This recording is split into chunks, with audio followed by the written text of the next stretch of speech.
The capital of Mexico was built on the ruins of Tenochtitlan, the fabled floating city of the Aztecs.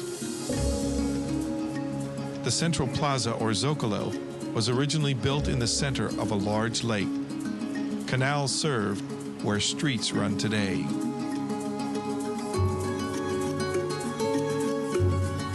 The Spanish drained the lake with an elaborate system of pumps and pipes, eventually sending the water east clear to the Gulf of Mexico.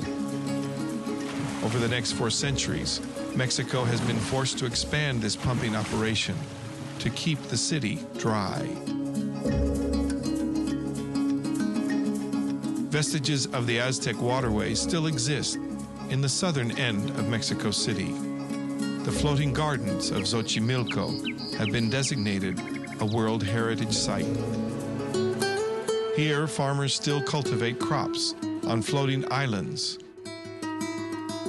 and navigate narrow canals with flat-bottom boats.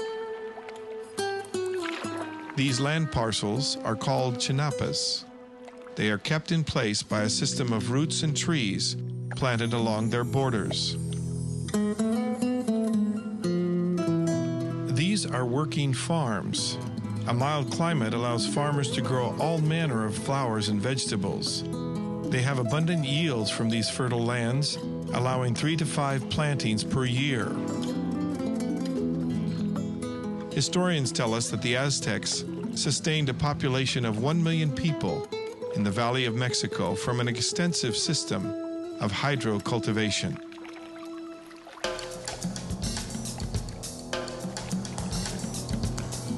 In addition to farming, an area of Xochimilco is set aside for celebration. On weekends and holidays, families rent boats to enjoy the canals.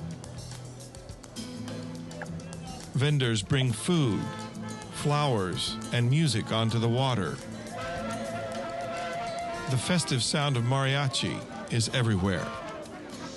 Mexicans celebrate life and their Aztec heritage on the canals of Xochimilco.